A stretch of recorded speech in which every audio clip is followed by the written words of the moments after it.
In just a moment, you'll be able to enjoy an amazing video. However, before you do that, I just want to steal a few seconds of your time. So what I really want is to call your attention to the huge revolution that the internet is undergoing due to blockchain technology. And these changes, they're going to impact your life sooner than you think. I hope by now that you know a bit about blockchain and smart contracts. And if not, it's nothing to worry about. What is important is that together they are eliminating the middleman and bureaucracy. And by doing so, they are changing the way that we do business and management of our money. Huge changes that are headed your way for a better world. And along with these changes, you're going to actually see great opportunities. And the big question is, what is in it for you? And the answer is more than you could ever imagine. Blockchain is no longer only for companies or institutions. This technology is now available to you. It opens up the doors for you to leverage it to generate income from home much, much easier than ever was possible. And what you need to keep in mind is that as with any new wave, the sooner you act, the bigger your piece of the pie is going to be.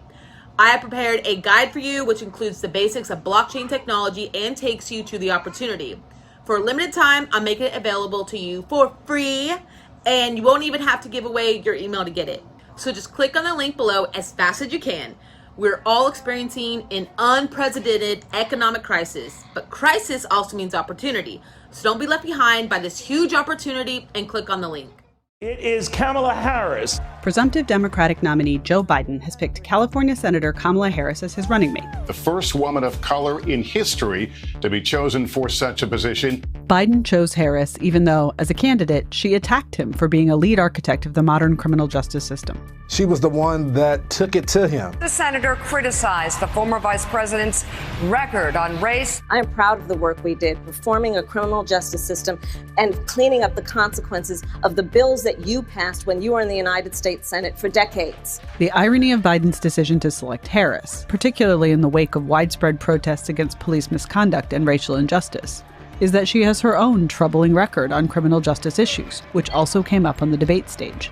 She had a police department when she was there that, in fact, was abusing people's rights. The bottom line is, Senator Harris, when you are in a position to make a difference and an impact in these people's lives, you did not. And worse yet, in the case of those who were on death row, innocent people, you actually blocked evidence from being revealed that would have freed them until you were forced to do so. There is no excuse for that. I want Joe Biden to win. It is about everything about criminal justice reform and what we're trying to do in terms of reforming policing. Like Biden, Harris deserves credit for endorsing vital reforms, even at this stage in her career. But it's worth setting the record straight about her priorities over the course of her 16 years in public life, before criminal justice reform became front and center for the Democratic Party. I am proud of that work, of being in the position to use the power that I had to reform a system that is badly in need of reform. Harris's record is that of a 1980s-style drug warrior, a defender of dirty prosecutors, and a political opportunist who has made life more dangerous for sex workers.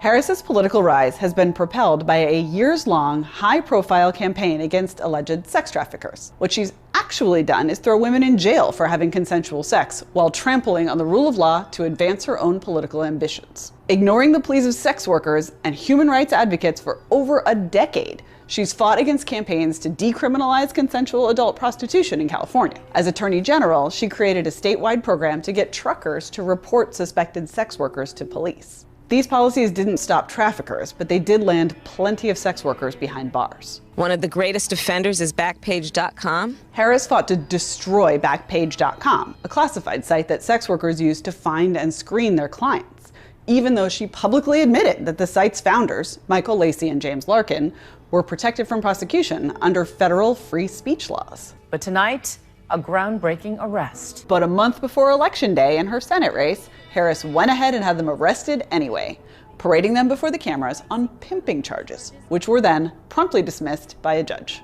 When Harris got to Congress, she kept up her crusade, becoming a big proponent of the 2018 law known as Sesta Fasta. One cannot cowardly sit behind a computer committing their crime. Quite the contrary. The result was that many sex workers had no choice but to return to the streets, where soliciting clients is considerably more dangerous. It's because you don't know who's going to pick you up. There's more pimps and there's more guys out here. Meanwhile, Harris declined to intervene in a real underage sex trafficking scandal that involved dozens of police and other local authorities in the Bay Area. America has a deep and dark history of people using the power of the prosecutor as an instrument of injustice. I knew this history well, of innocent men framed, of prosecutors hiding information that would exonerate defendants. Yes, and during her time as California's top cop, Harris contributed to that history repeatedly by going to bat on behalf of dirty prosecutors. Her office appealed the dismissal of a case in which a prosecutor had fabricated a confession to secure a conviction and fought an appeal in a case where a prosecutor had lied to the jury during trial. In 2015, Harris tried to stop the removal of the Orange County District Attorney's Office from a murder trial after it repeatedly failed to turn over evidence to the defense. Her office even tried to keep a man in jail who had been wrongfully incarcerated for 13 years after a judge ruled that he had proven himself innocent just because the man hadn't delivered that proof quite fast enough. And as San Francisco DA, Harris hid known misconduct by a crime lab technician who admitted to deliberately tainting evidence. Did prosecutors working under you know about the concerns about that lab? The prosecutors which is what the judge alleged. Did not know about it, at least said they did not know about it. The debacle has since led to the dismissal of hundreds of criminal cases. Something else it's past time we get done is dismantling the failed war on drugs, starting with legalizing marijuana. Your opponent, Ron Gold, has said that he is for the legalization of marijuana recreationally. Your thoughts on that? That he is entitled to his opinion. Harris is a former drug warrior who is now refashioning herself as pro-legalization. That's a positive shift, but not a reason to rewrite the past or ignore the patterns it reveals in her judgment. For years after the cultural tide had turned in favor of criminal justice reforms, Harris continued to support lock-em-up policies that disproportionately hurt minorities. As California Attorney General, Harris opposed marijuana legalization as late as 2014, promoted civil asset forfeiture without a conviction as a way to fight drug rings, and sought to more aggressively police prescription drug use. In her 2019 book, The Truths We Hold, An American Journey, Harris reveals that her drug warrior mentality hasn't changed. We also need to reinstate the DEA's authority to go after the major pharmaceutical manufacturers and distributors, and we need to invest resources in law enforcement efforts to cut off the supply of fentanyl from China. Let's believe in a more perfect union without mass incarceration of African American men.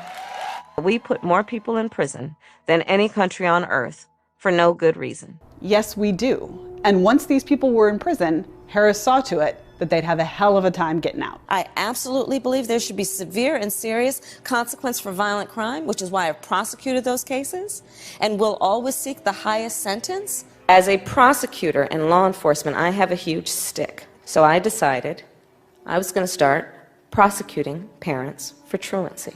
Before her recent about-face, Harris chose not to endorse proposed sentencing reforms on the California ballot in 2012 and 2014, and she defended the constitutionality of cash bail until 2016. Harris's office also fought an order to reduce California's prison population after the Supreme Court determined the conditions amounted to cruel and unusual punishment. Although she later claimed to be shocked by what they had done, Harris's attorneys argued that nonviolent offenders should stay behind bars because the state needed the cheap labor they provide. We are part of a longer story, and we are responsible for how our chapter gets written. As she tries to convince voters to put her a heartbeat away from the presidency, Kamala Harris is trying to rewrite her last chapter, but her record is yet another reminder of the terrible choice voters face in the 2020 election. I think you can judge people by when they are under fire, and it's not about some fancy opinion on a stage, but when they're in the position to actually make a decision, what do they do?